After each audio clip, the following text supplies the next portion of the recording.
마태복음 2장 1절부터 12절입니다. 헤로드 왕 때 예수께서 유대 베들레헴에서 나시매 동방으로부터 박사들이 예루살렘에 이르러 유대인의 왕으로 나신 이가 어디 계시냐? 우리가 동방에서 그의 별을 보고 그에게 경배하러 왔노라. 헤로드 왕과 온 예루살렘이 듣고 소동한지라. 왕이 모든 대제사장과 백성의 서기관들을 모아 그리스도가 어디서 나겠느냐 물으니 유대 베들레헴이오니 이는 선지자로 이렇게 기록된 바 또 유대 땅 베들레헴아 너는 유대 고을 중에서 가장 작지 아니하리라. 내게서 한 다스리는 자가 나와서 내 백성 이스라엘의 목자가 되리라 하였음이니이다. 이에 헤롯이 가만히 박사들을 불러 별이 나타난 때를 자세히 묻고 베들레헴으로 보내며 이르되 가서 아기에 대하여 자세히 알아보고 찾거든 내게 고하여 나도 가서 그에게 경배하게 하라. 박사들이 왕의 말을 듣고 갈새 동방에서 보던 그 별이 문득 앞서 인도하여 가다가 아기 있는 곳 위에 머물러 서 있는지라. 그들이 별을 보고 매우 크게 기뻐하더라. 집에 들어가 아기와 그의 어머니 마리아가 함께 있는 것을 보고 엎드려 아기께 경배하고 보배합을 열어 황금과 유향과 모약을 예물로 드리니라. 그들은 꿈에 헤롯에게로 돌아가지 말라 지시하심을 받아 다른 길로 고국에 돌아가니라. 성탄절 아침 가난전에 나오신 여러분을 환영합니다. 코로나19로 인하여 지금 온라인 예배를 드리는 여러분에게도 하나님의 복이 임하기를 소망합니다. 성탄하면 크리스마스 선물이라고 하는 오헬리의 작품이 기억됩니다. 이 작품에 보면 두 부부가 금실이 너무 좋아요. 근데 가진 것이 없어요. 그래서 아내는 남편이 시계는 있는데 줄이 없어요. 그래서 이번 성탄 선물은 내가 우리 남편 시계줄을 사줘야지 그렇게 마음을 먹는 겁니다. 근데 남편은 아내를 볼 때마다 너무 아름다운데 머리띠를 하나 꽂아주면 너무도 이쁠 것 같아요. 그래서 남편 생각할 때 이렇게 생각합니다. 줄도 없는 시계이니까 시계를 팔아서 오늘 사랑하는 아내한테 머리핀을 선물해야지 굳게 마음을 먹어요. 그래서 남편은 이제 시계 갖고 가서 시계를 팔아서 뭘 사올까요? 머리핀을 사와요. 아내는 돈이 없어요. 남편 시계줄을 해주려니까 돈이 없어요. 그래서 나가서 머리를 잘라서 머리를 팔아서 남편 시계줄을 사가지고 저녁에 들어왔어요. 자, 아내의 선물은 뭐가 없어졌어요? 자, 시계가 없어졌잖아요. 뭐 잘라갖고 사왔는데, 머리 잘라갖고 사왔는데, 선물이에요. 여보, 당신 시계는 있는데 줄이 없어서 내가 줄을 사갖고 왔어요 하는데 아내가 동양 여인처럼 수건을 쓰고 있는 거예요. 그래서 머리를 벗겨보니까 뭐가 됐어요? 머리가 없어요. 사연을 듣고 보니까 머리를 잘라 팔아서 시계줄을 사왔다는 거예요. 그래서 이제 시계를 차고 다니라고. 남편은 당신 머리가 너무 아름다웠는데 머리핀을 하나 꽂으면 더 아름다울 것 같아서 그 머리핀을 사려고 줄도 없는 시계니까 시계를 갖다 팔아서 뭐 사왔어요? 아내의 머리핀을 사왔다고. 자, 이게 크리스마스 선물입니다. 이 금실교원 이 부부처럼 여러분 서로 각자를 위하여 생각하는 마음이 끔찍하죠. 작가 헨리는 이게 성탄의 선물이다. 성탄이 뭐냐? 서로 배려하는 마음, 주고 싶은 마음, 이것이 성탄이라는 거예요. 오늘 성탄 아침 여러분에게 이런 사랑이 있기를 주님의 이름으로 축원합니다. 근데 시대가 변해서 이제는 상대방을 생각하는 게 아니라 서로 나 먼저 생각한다. 아니요. 오늘 성탄입니다.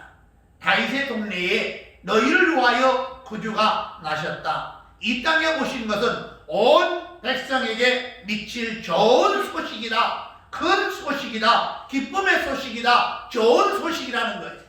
그러면 뭐가 그렇게 좋은 소식인가요? 예수님 탄생으로 말미암아 우리의 과거를 처방하러 오셨어요.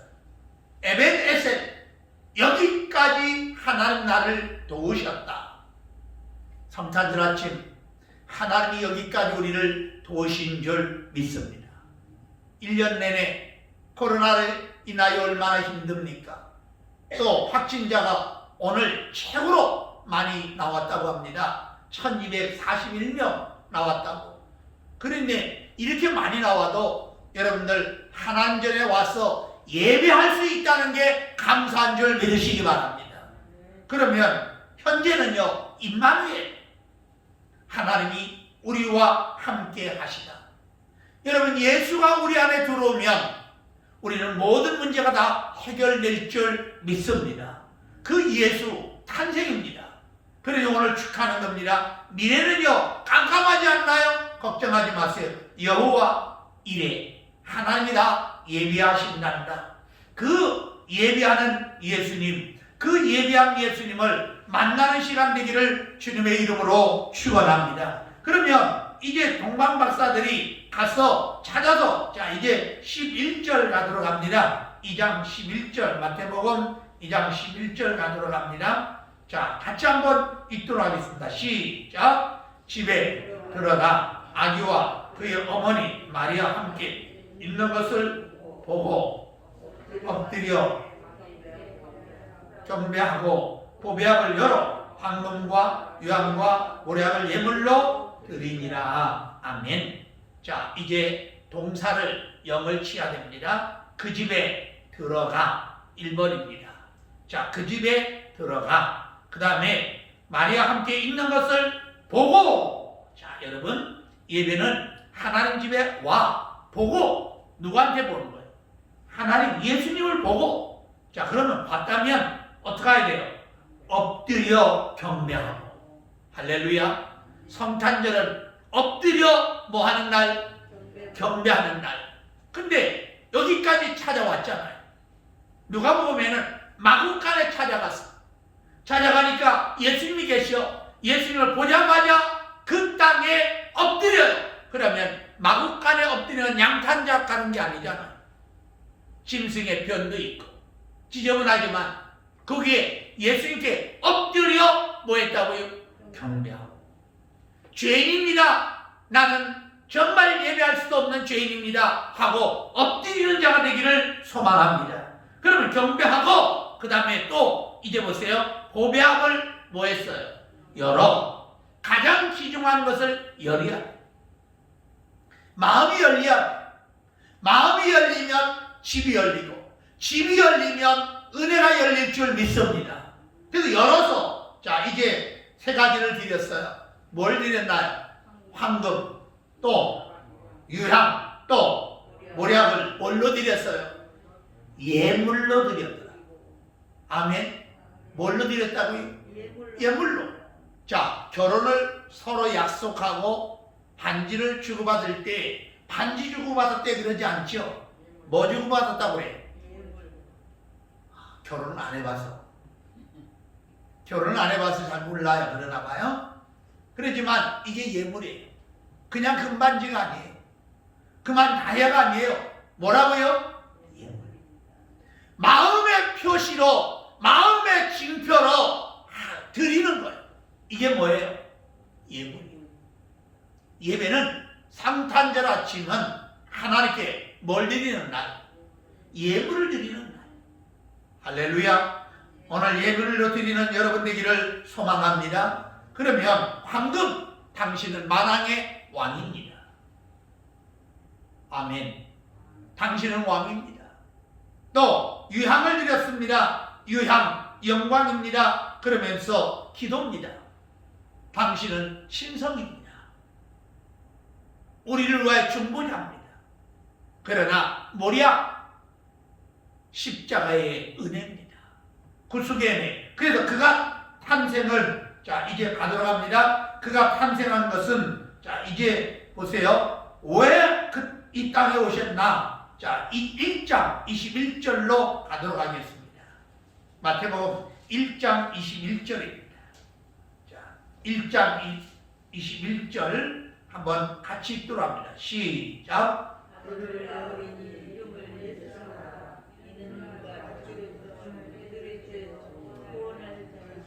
자, 예수가 뭐예요? 자기 백성을 그들의 죄에서 뭐 할 자라고? 구원할 자. 그게 예수예요. 그러면 여러분 우리가 너무도 잘 알지요? BC와 AD 나뉘어지죠. 예수 탄생하기 전에는 BC, 그리고 예수 탄생할 때부터는 뭐라고요? AD 나뉘어져요. 그래서 예수님 언제 오셨냐? 그러면 2020년 전에 오셨어요. 할렐루야. 누구 탄생으로 1년이에요? 예수 탄생으로 AD 1년이에요. 이건 역사적인 거잖아요. 전설이 아니잖아요. 그러면 오늘 이 시간 성탄절 아침 예배를 드리는 여러분들은 과거의 BC, 이제는 AD, 하나님 앞에 완전히 달라진 인생으로 살아가야 될 줄 믿습니다. 그분은 자기 백성을 죄에서 구원하러 오셨어요. 그럼 구원하러 오신 예수에게 어떻게 해야 돼요? 그 집에 들어가. 자, 여러분, 온라인 예배도 중요해요. 지금 코로나로 인하여 예배를 드릴 수 없어 비대면 예배를 드리고 몇 명 예배를 드리고 있지만, 사실은 예배는 찾아가 경배해야 해요. 근데 찾아가 경배는 몇 명이 드렸냐? 그런다고 하면, 자 보세요. 서기관 그리고 제사장들은 누구하고 놀았냐? 자, 이제 가도록 합니다. 4절 가보세요. 4절, 2장 4절. 왕이 모든 대제사장과 백성의 서기관들을 모아 그리도가 어디서 나겠느냐 물으니, 자 5절 시작.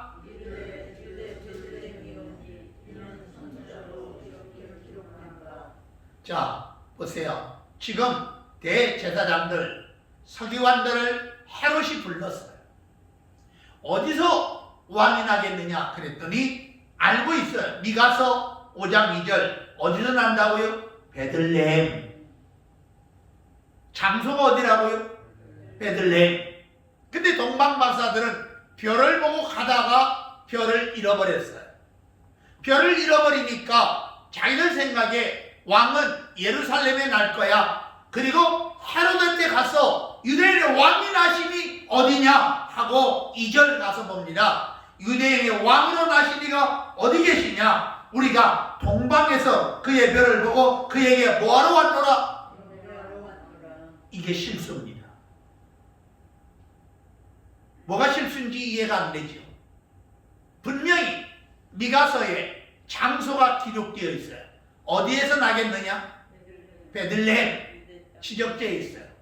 그런데 가다가 별을 잃어버리니까 인간의 생각으로 왕이니까 예루살렘에 탄생하겠지. 또 헤롯 왕에게 가서 왕이 나심이 어디 있노냐 하고 물을 때 이 실수로 그때 당시 어린아이들이 다 죽음을 당해요. 인간의 생각이 아니에요. 잠깐 감동받을 수 있어요. 성령으로 잠깐 능력받을 수 있어요. 뜨거울 수 있어요. 그러나 뭐가 없으면 안 돼요. 말씀이 없으면 무너지는 거예요. 말씀은 베들레헴 정확하게 장소를 기억해줘요. 그러면 여러분 예루살렘과 베들레헴은 거기서 거기겠지? 아니에요. 자, 지금으로 해도 7.2km, 7.5km가 떨어져 있어요. 어디하고? 예루살렘과 베들레헴은. 그렇다면 만일에 동방박사들이 말씀을 가지고 갔더라면 아무리 뭐래도 예루살렘 안 가고 어디로 갔어야 돼? 베들레헴 갔어야 돼. 떡집, 아멘, 빵집. 여기에 구유에 탄생한 예수를 만나야 됩니다. 근데 우리가 어떤 분이 이렇게 질문하더라고요. 목사님, 왜 마태복음하고 누가복음하고 틀리나요? 자, 마태는 예수를 왕의 아들로 태어나니까 동방 박사들이 와서 경배하는 걸로 유대인의 왕이 어디냐 이렇게 하는 거예요. 예수는 누구로요? 왕으로. 근데 누가는 종이에요. 인자. 그러니 누가 가서 경배해요? 목동들이 경배해요. 마태는 동방 박사들이 경배해요. 그러나 누가 경배해요? 목자들이 경배해요. 나머지는 지금 그러면 자, 대제사장 서기관들은 예수님께 뭐 해야 돼요?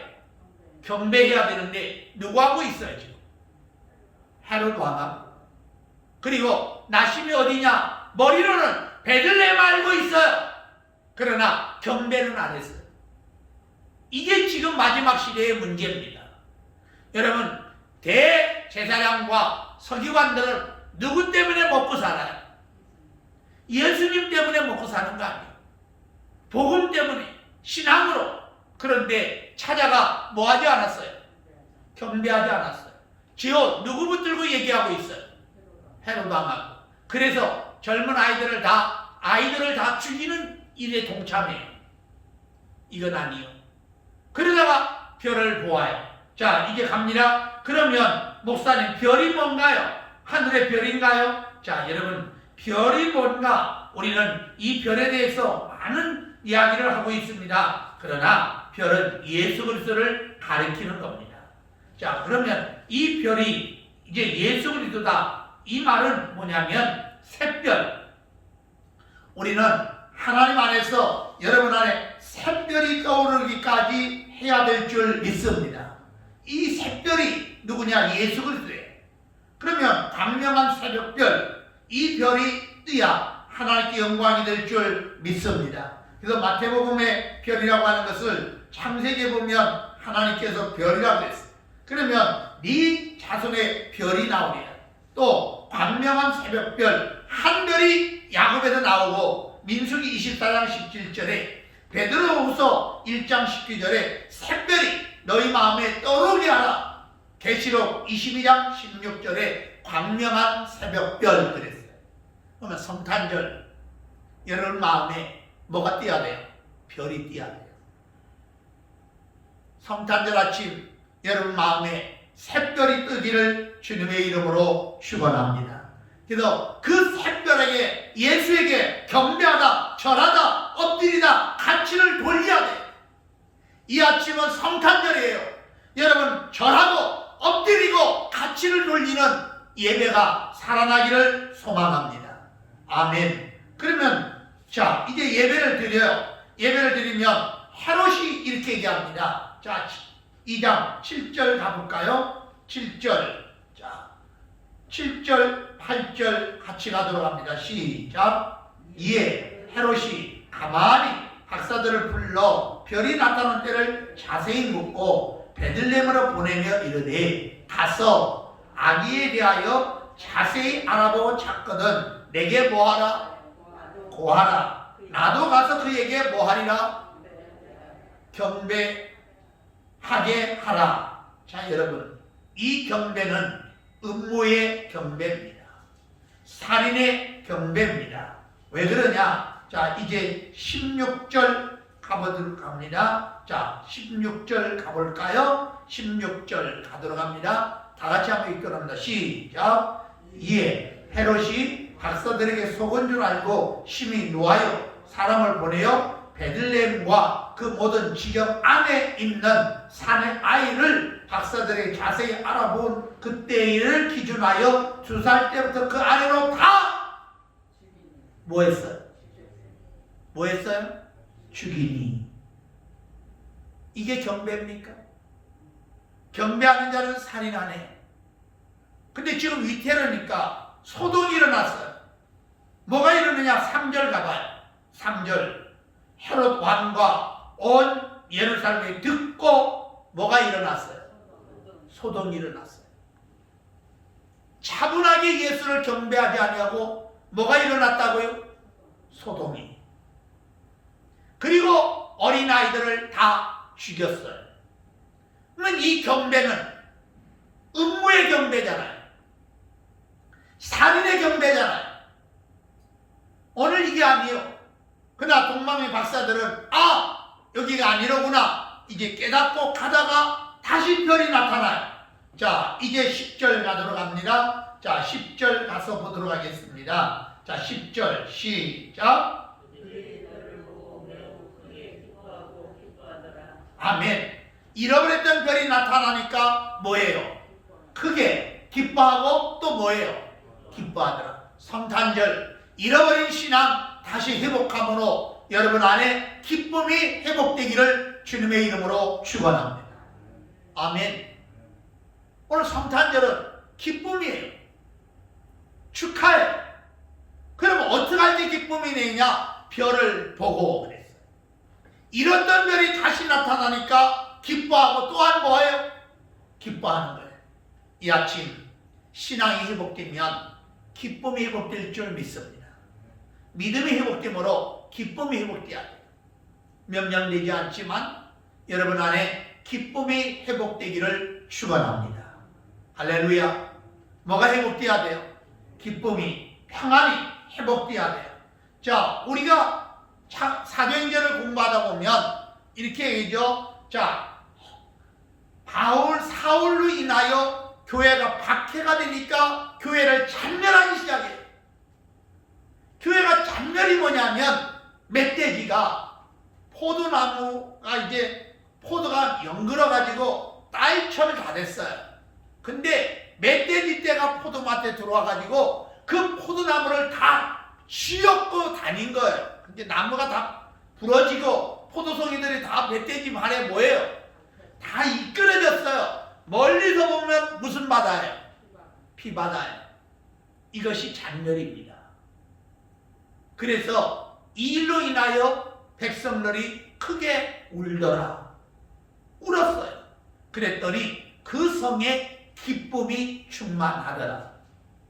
지금 잔멸, 어려움, 고난, 환난, 코로나로 인하여 어려움이 예배도 못 드리고 지금 비대면 예배를 드리고 명령되지 않게 와서 예배를 드리고 이렇게 어려움을 하나님 앞에 눈물로 기도하면 하나님은 그 기도를 들으시고 큰 기쁨이 생기더라.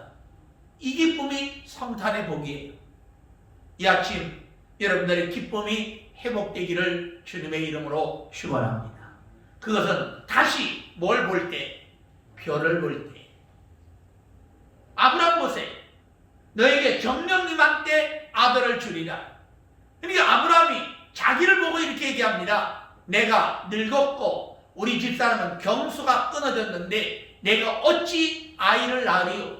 하나님이 너 밖으로 나와. 그리고 뭘 세워봐라. 하늘에 별들을 세워봐라. 네 자식을 이와 같이 주리라. 소망입니다. 여러분 믿음을 가지세요.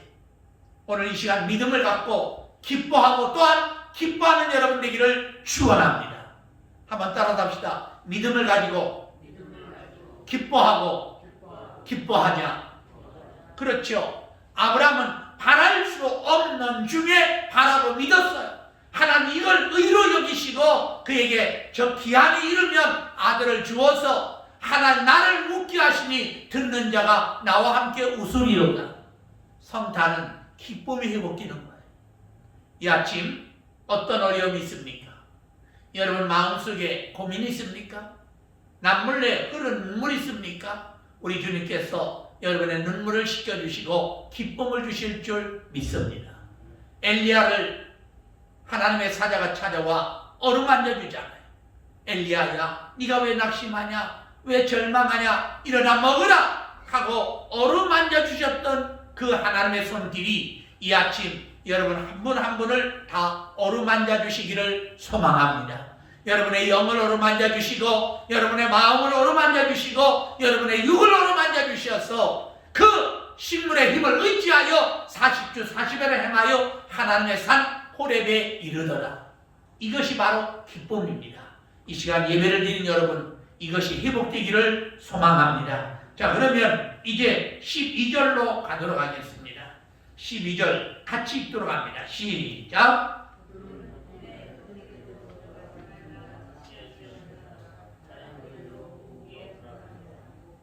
아멘. 자, 경배를 드리고 예수님께 만난 후에 지시하신 대로 어디로 가요? 다른 길로 가더라. 그럼 왔던 길로 가면 누구한테 가야 돼요? 헤롯한테 가야 돼요. 음모입니다. 죽임입니다. 사망입니다. 죄악의 길입니다.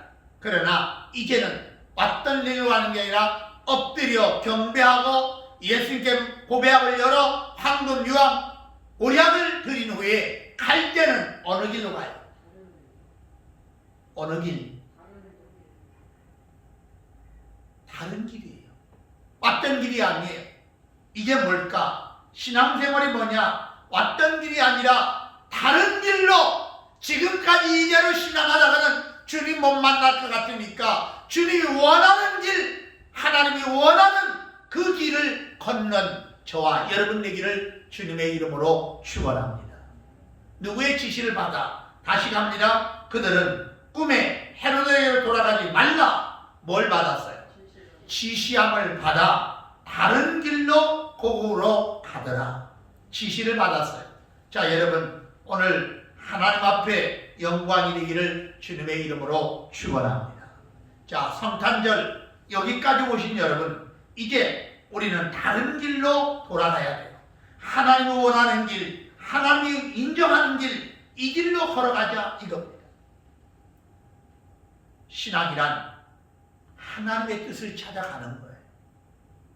그 길을 가다 보면 주님이 계셔서, 그래서 요한계시록 14장에 어린 양이 어디로 인도하든지 따라가는 거예요. 그동안은 내 멋대로 따라왔어요. 유대인의 풍습은 자 1년 정월 1일날 초하루날 주인이 머슴에게 종에게 신발을 사줘요. 그러면 새신 신고 팔딱 뛰는 게 아니라 그 신발을 주인으로부터 받았다면 그 신발을 가슴에 대고 이렇게 외친답니다. 이 신을 신고 주인의 명령대로 살겠나이다. 그래서 모세를 부를 때 너의 산 땅은 거룩한 땅이니 그곳에서 뭘 벗어라? 신을 벗어라. 네 멋대로 살았냐? 네 감정대로 살았냐? 이제 나를 만났으니 네 멋대로 살지 말고 너의 감정대로 살지 말고 누구의 지시대로? 하나님의 지시대로 다른 길을 걸어가라. 내 백성을 구원하라. 애굽에 가서. 이게 하나님의 명령이에요. 결국 모세를 통하여 애굽에 내려가 이스라엘 백성들을 뭐예요? 건져내잖아요. 구원하잖아요. 이게 하나님의 뜻이에요. 그럼 목사님, 하나님의 뜻대로 살면 못 먹고 살잖아요. 아니, 너희는 먼저 그의 나라와 그의 의를 구하라. 그리하면 이 모든 것을 너에게 안겨주리라. 성탄절은 복이에요. 이 복이 여러분의 임하기를 주님의 이름으로 축원합니다. 그러면 온라인 예배는 성찬을 못 드리잖아요. 예배는 형식적으로 드려도 말씀은 맞지만 우리가 뭘 못 드려요? 가정에 있으면 성찬을 못 드리잖아요. 오늘 성찬 띠며 나오셔서 예배드린 여러분, 오늘부터 주님이 원하는 길로 걸어가는 신앙의 노선이 바뀌어야 될 줄 믿습니다. 오늘 개혁하며 하나님의 뜻을 따라 걸어가는 저와 여러분 되기를 주님의 이름으로 축원합니다. 기도하겠습니다.